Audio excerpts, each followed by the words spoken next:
No, I'm not motivated to do it. I'm motivated to get this over with. Oh, yeah. I don't understand why you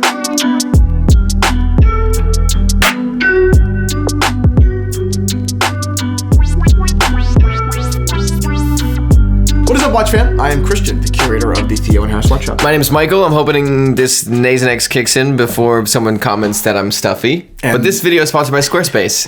Thank you to Squarespace, and we'll hear more about them later. Today's topic is really my next watch purchase. Yep. I am on the market for a watch. I haven't been on the market for a watch in a while, and we're gonna talk all about it. You haven't been on any market in a while. Yeah, that's right. That's right. Yeah, congratulations. Today I'm wearing my Datejust 1601 blue dial 1977. My first the first watch that I purchased. My first watch ever was a Swatch, which we just made a film about. Link down below. Yep. Fantastic piece. We did a great job. It's about nostalgia. It's about the anxiety of life and watch collecting. Right? How you're always trying to get the better thing, and it's this exhaustive. It can be exhausting. It can be detrimental, you know? Mm-hmm. And it's nice to go back to your roots and to remember the simple pleasures of a Swatch, you know? Yeah. That being said, I do love my Datejust. I wear it all the time. I'm very proud of how often I wear it. I have a beautiful watch. I have more expensive watches. I have fancier watches, and yet I wear this one, I don't know. It makes often, and it gives me such a beautiful feeling. What are you wearing? I am wearing a Zenith Revival Shadow. Gorgeous watch. Yes. I also have in my pocket... This is also a nice fleece. Thank you. It's from Huckberry. Yeah, right. In my pocket, I have a Zenith Defy carbon You're fiber. a weirdo. Oh, and in your pocket, it's a bottle of vodka. Just kidding. I'm on the market for a watch. Okay, and I said that I haven't been on the market for a watch in a while, because this is truth. I haven't really intended on buying a watch in a while. I'll tell a couple of anecdotes regarding my watch collecting journey as of late. Yes. And then we'll get into my next big watch. And frankly, it's not cheap. No, and it begins with an R. And it begins with an R. It's a Rolex. Whoa. But yeah, so I haven't been looking for a watch lately. That being said, as watch collecting, you know, the nature of watch collecting is such, particularly vintage watch collecting, yes, that you don't have to be on the market for something to basically have to buy something sometimes. Because in vintage watch collecting, something pops up, yes, and it's not, we're looking for it, yep, but you know it's a special opportunity. You know that you're not going to get it again. Mm-hmm. I had this a couple of times lately with, I bought 2 Cartier Tank Normals lately. This, yes. Cartier is a brand that I love very much. I mean, I love their elegance. I love the message that it sends to the world about, you know, refinement, yes, you know. Yes. We always are stocking vintage Cartier watches, whether they're Santos or Tanks, in the Theo and Harris Watch Shop. And Cartier alternatives if you're looking for a lower price with the same design, same quality. Frankly, yeah, exactly. Gold and everything. That's exactly right. Yep. So always take a look at the watch shop to see what's going on in kind of Cartier in the greater world, because I'm always keeping, you know, my finger on that pulse. Yes. But I bought 2 Cartier Tank Normals over the summer. Mm-hmm. But that was an accident, basically. I love them. I haven't sold either. I'm obsessed with them both. I wear them both constantly. They're gorgeous. I wore them last night. One is busted out. One is ladies diamonds, which is ridiculous. Fresh. Before that, about 6 or 8 months ago, well, actually, it was January, so it was 10 months ago. I put myself on the list for an AP. Yes. Royal yes. Oak chronograph. That watch I've not been called for that watch. I don't expect to be called for that watch. We'll ever. talk, maybe ever. Yeah. We'll talk more about that world and the new watch releases and how crazy everything is in a different episode. But yeah, that was the our podcast, actually. In our podcast. You can check out our podcast. That's longer form. We're a bit more chit-chatty. We're talking about the new APs, actually. Exactly. But I haven't been on the market for a watch since then. Mm-hmm. But now I'm back. Daddy's home. I'm back, baby. Which is funny because you said you haven't been on the market, and then you were like, but this. Yes, I'm always buying, not on the market. Yes, but now right. I really have my eye on something. Yes. I have, you know, I'm not impervious to the hype bug. You know, yes. I don't chase hype completely. I really at all. I'm not on any Rolex lists. I'm not. I don't pay massive premiums for watches. It's just not my thing. You know, it's plenty of people do it. God bless them. It's not my thing. And I also don't particularly like to buy the thing that everyone wants. I like weirder stuff. Right? Are you laughing at me? About what? What? Because I drive a G-Wagon? No. What? Yeah. Okay, so I drive a G-Wagon. I don't usually go for what everybody wants. It's actually usually in the shop getting fixed. So I have to drive my mother's Porsche. So, but in the watch world, I don't. This is very true. That was just funny. Very true. No, he's exactly right. That being said, it's in the air, baby. Love is in the air. Rolex is in the air. You know? I will say it hit me too. Yeah. With the Sea Dweller in the shop, actually. The Sea Dweller in the shop, which has since sold, but phenomenal watch. Well, but it was just one of those things where I put it on, and you've had this in the shop many, many times, but the 16610. We have one in the shop right now. It's 16610. Oh my God. Yeah, it's an amazing watch. I never wore, and then we'll get back to your point, sorry. Yep. I never wore anything really above 38. Yep. That was kind of my top out. And then I bought this watch, which is 41. Yep. And when your perspective changes a little bit, like melts, 100%. I put on the Sea Dweller and this is starting to make sense. I was like, I really need one of these. Yep. So I decided, okay, let me look through what's available on the Rolex market. Mm-hmm. Okay. Mm-hmm. And the first thing, obviously, Daytonas are very popular, you know, but Daytonas are very expensive. You're in the $50,000 very, very easily. Yes. And that's a lot of money, and I don't particularly want to spend $50,000 on a watch at the moment. So I was like, nah, it's just kind of it's uncomfy. I'm still not there mentally. It also doesn't seem like a watch that you'd pick up as a new thing.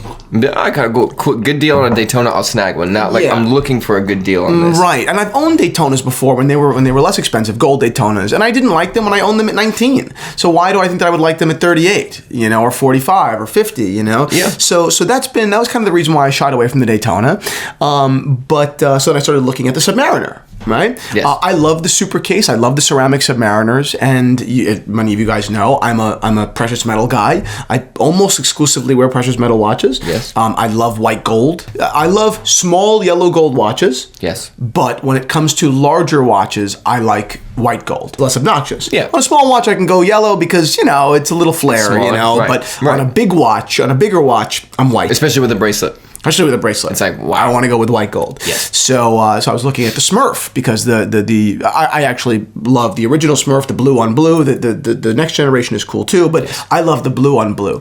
I have some fond memories of that watch. I love that watch. So I said, okay, maybe I'm going to get a Smurf. Okay.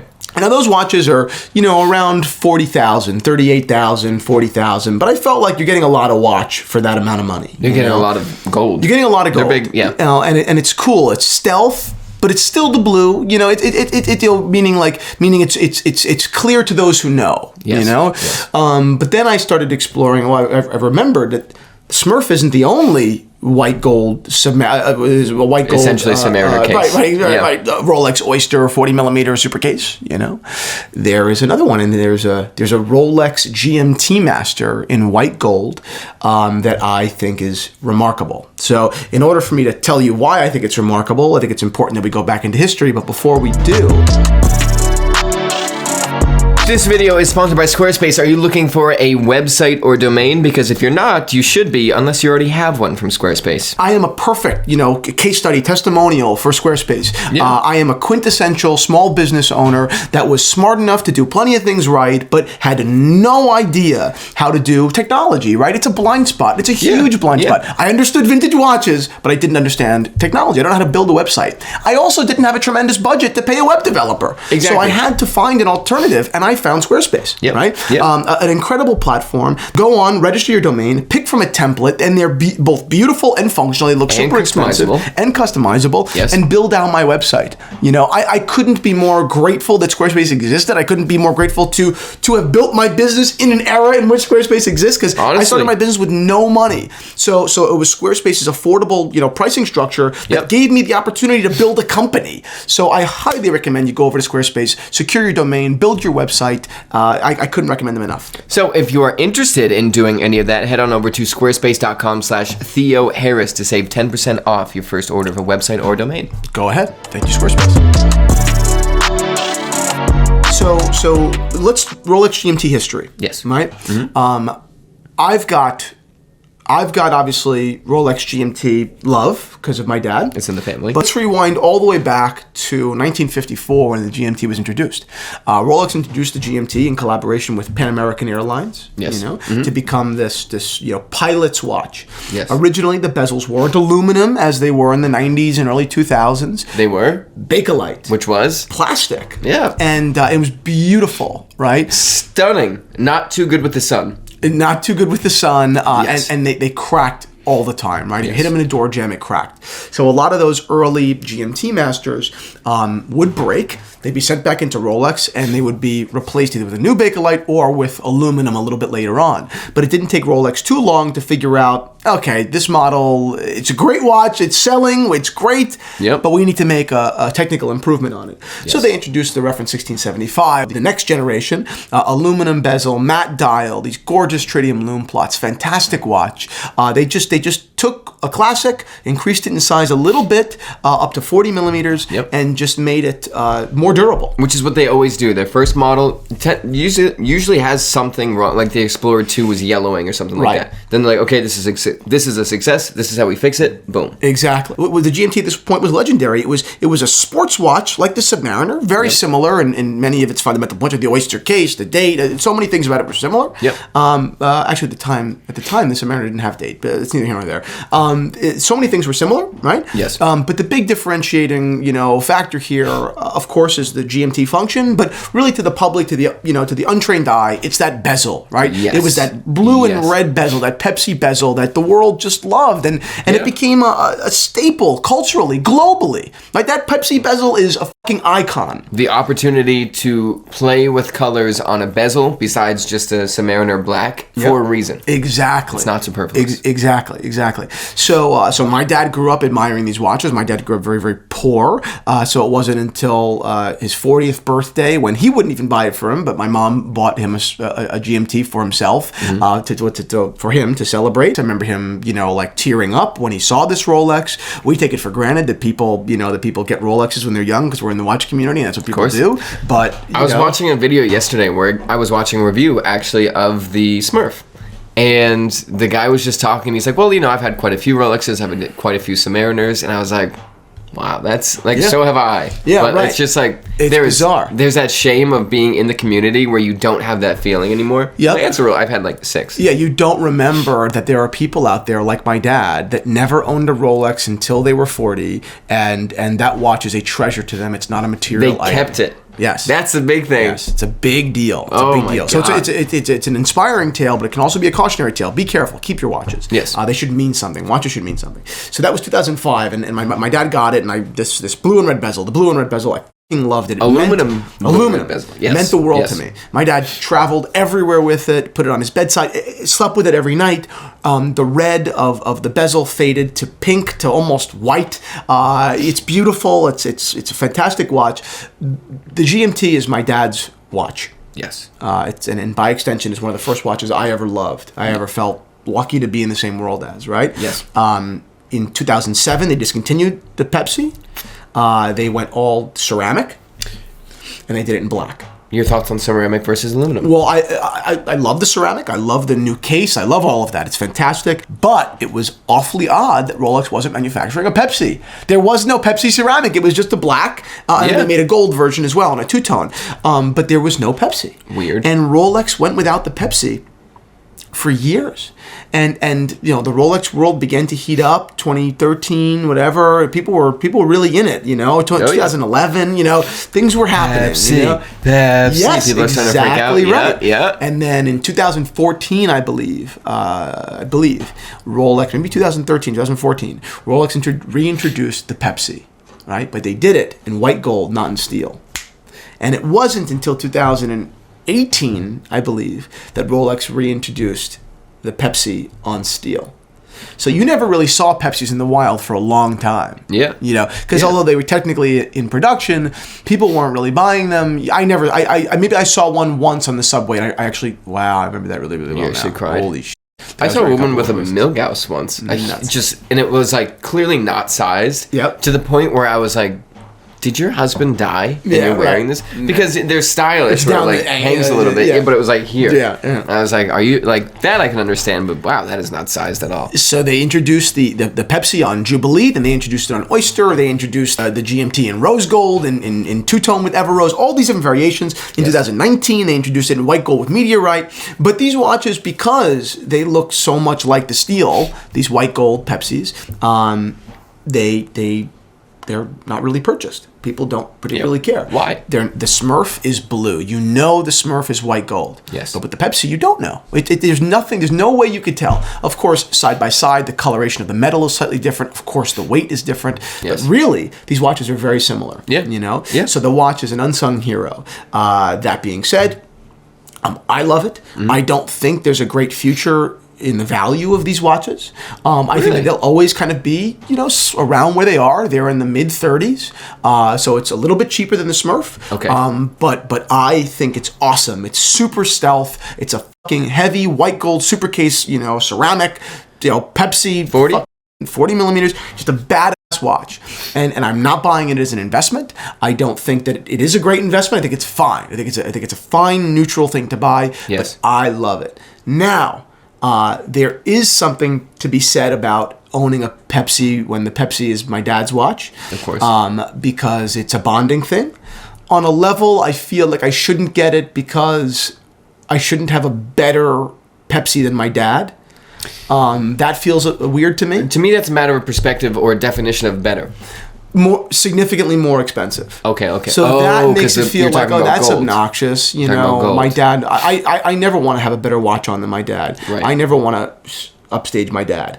But I think I could see myself very often telling him to wear the watch and just being like, yeah, it's your watch. You know what I mean? Yeah. I could see it being a bonding thing. Like we always say, how many times I say, families are always rising and falling in America, and mom gifted you your Pepsi, and that's your treasured item, and and you cried at 40, and now I'm giving you, not giving you as a gift, but now you're just you want sporting it back. around, Right. So I don't know. Maybe I'm overthinking it, but it's very nostalgic, to me. Yeah. Now, modern Rolex. And there's plenty. We'll wrap up in just a minute.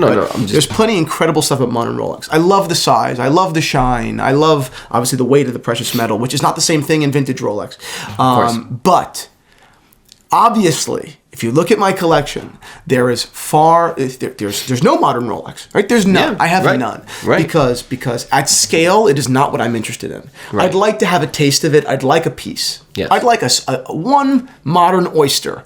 I think that's special. But the collection is all vintage, from my Datejust to my Bombay to my little Cartiers, all these Cartiers, my Omegas. Yep. My watch collection is nothing like a modern watch collection that you would see in the street. Everyone's got, 6 Rolex oysters. And God bless you guys, it's fantastic. But I am interested, by and large, in those little details, right?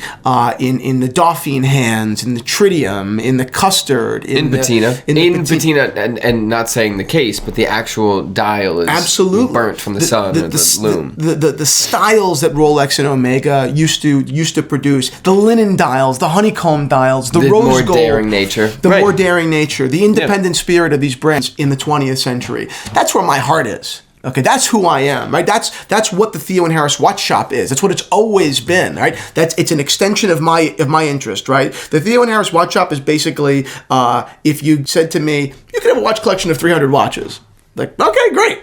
But instead obviously they're shared with the world, right? They're for sale, know. And I'm always finding new ones. But I love watches so much that I can't imagine not having the opportunity to consistently be sourcing and buying, because I find it so much fun, right? The shop for me has always been, a job, but so much of a hobby. I'm put in the position to always be calling dealers and finding original owners and touching the stuff and feeling what an unpolished case is like, and understanding original brushing, understanding dial variations, print, all those things, because it's incredible, right? There's a Rolex date in the shop right now, 1500 reference on its original oyster bracelet with this jumbo Rolex signature. That's nuts. Yeah. You would never know that existed, or you would never know that it was real unless you've already held thousands of these things.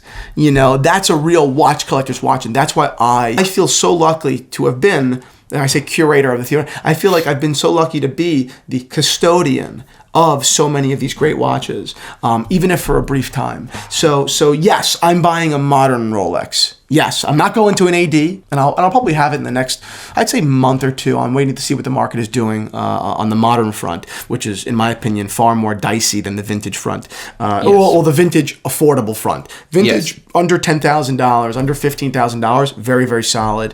Vintage and modern above that, very, very scary. It can be. So I'm waiting to see what these watches do. If I can save a couple of $1,000s by waiting another month or two, I will. And until then, I'm going to continue playing with all my vintage toys. But that's it. That's the state of my watch collecting. That's where I am, and that's where I'm headed. So I'm excited to for the first day that I wear it in front of you. I'm excited for you to put it on. I'm excited to make memories with this overpriced, with this beast, stupid thing. And I'm excited to give it to my dad and tell him, can I have your GMT for a month and you take mine? He says no. Yeah, he says no, exactly. No. My dad's like, yep, you got it. Yeah. And I don't know. I'm excited. I'm excited for all of it, So that's it. Shop watches in the Theo and Harris Watch Shop. Comment down below with your favorite modern oysters. And we'll all see you guys soon. To quote you, don't shop, run to your nearest Theo and Harris vintage watch.